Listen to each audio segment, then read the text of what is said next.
हमारा total internal reflection और critical angle होता क्या है। अच्छा, इससे पहले हमने रिफ्लेक्शन ऑफ लाइट पढ़ा था। उसका मतलब ये होता है कि जब लाइट की रेज का पास आउट होना, जब भी कभी लाइट की रेज पास आउट होती हैं तो वो एक पार्टिकुलर एंगल पर टिल्ट हो जाती है, ऐसे ले लो band away from the normal.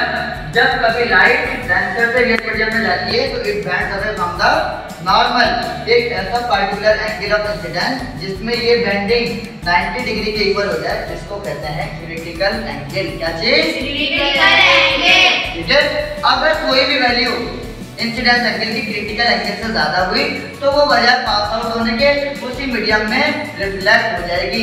इस चीज को कहते हैं total internal reflection of light. अच्छा, ये देखिए यहाँ पे हमारे पास एक वाटर बॉटल है, ठीक है, इसके अंदर से लाइट रिफ्लेक्ट हो जाएगी। ये देखिए करके देखिए फ्रेंड, बेटा लाइट अपने ये देखिए नजर आ रही है, इसमें विजुलाइज हो रही है बेटा, कैमरे में दिखा दें ताकि परमानेंटली नजर आ सके। और वहां पे भी देख सकते हो आप, पास आउट हो गए, वहां पे बीम डिटेक्ट हो रही है। ठीक है, आ रही है ना सर? ठीक है, अब ये देखिए जरा गौर से देखिएगा, इस एंगल को मैं जैसे ही बैंड करता हूं तो ये अंदर रिफ्लेक्ट हो गई। इस फिनोमेना को कहते हैं टोटल इंटरनल रिफ्लेक्शन। क्या चीज? Total internal reflection. ठीक है भाई, कोई मसला?